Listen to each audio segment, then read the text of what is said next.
خب بالاخره روین RS4 مینی کومو دستم رسید. گفتم یه ویدیو ضبط کنم که تست و بررسیشو انجام بدم و همچنین قطعه‌هاشو براتون معرفی کنم که داخل پک کومبوش چیا داره.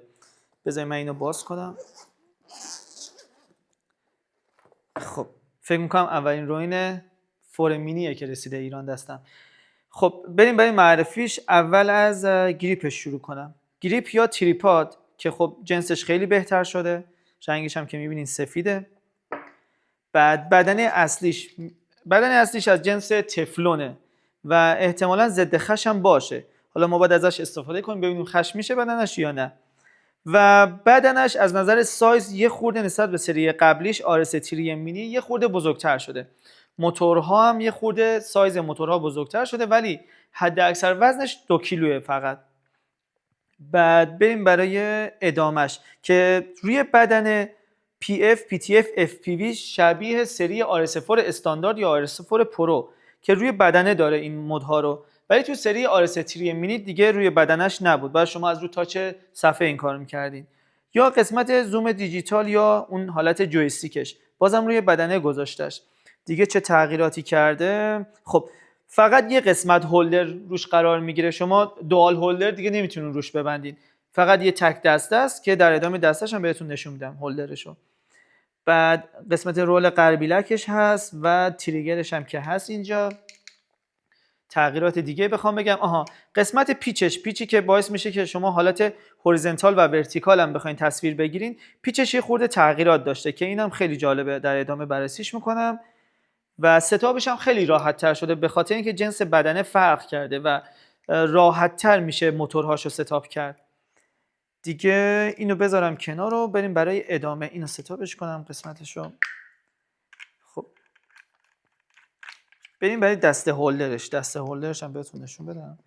دسته هولدرش از نظر ظاهری کیفیت این قسمت بدنه مثل قبلیه، ولی این قسمت تغییراتی داشته که حالت فلزیتور داره، حالت تفلون بهش میگن.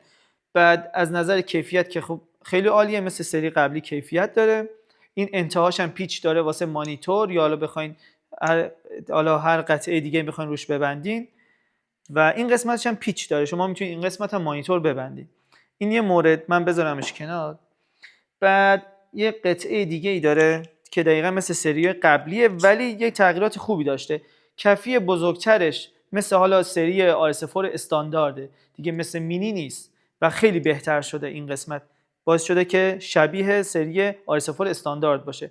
و این کفیه یا اون کفچکش یا کفی کوچیکش سایزش یه خورده بزرگتر شده. این یک نکته خیلی خوبیه که باعث میشه دوربین روش نلغزه، یعنی سطح دوربین، کف دوربین با این سطح کفی سطحش بیشتر شده باشه و این باعث میشه که دوربین روش نلغزه، خیلی بهتر شده.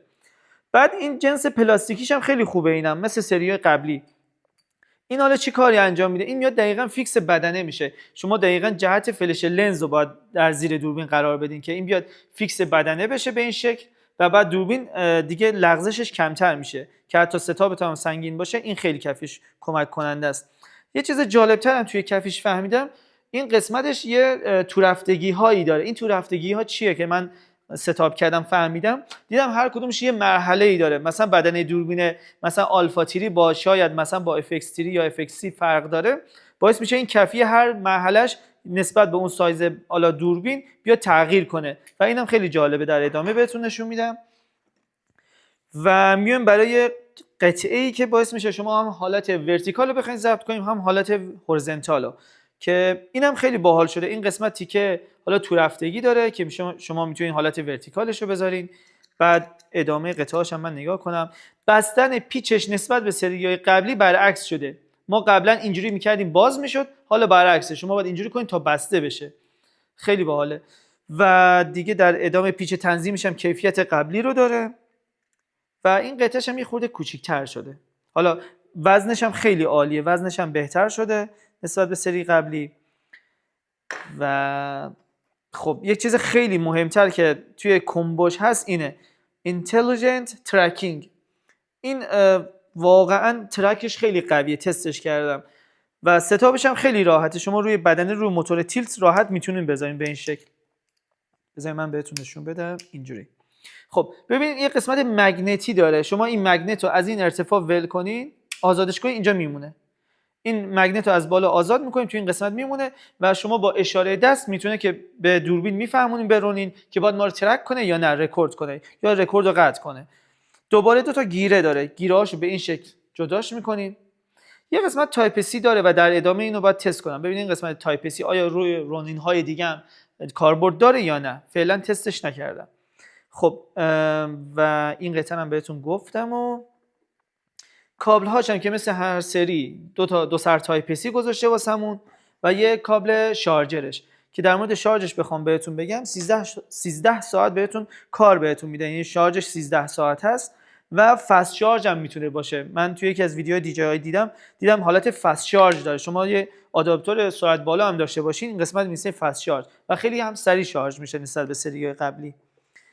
و دیگه تموم، این قطعهاش تموم شد. میخوام حالا برم واسه ستاپش، در ادامه ستاپ رو بهتون بگم. اینا رو بذارم کنار یه خورده.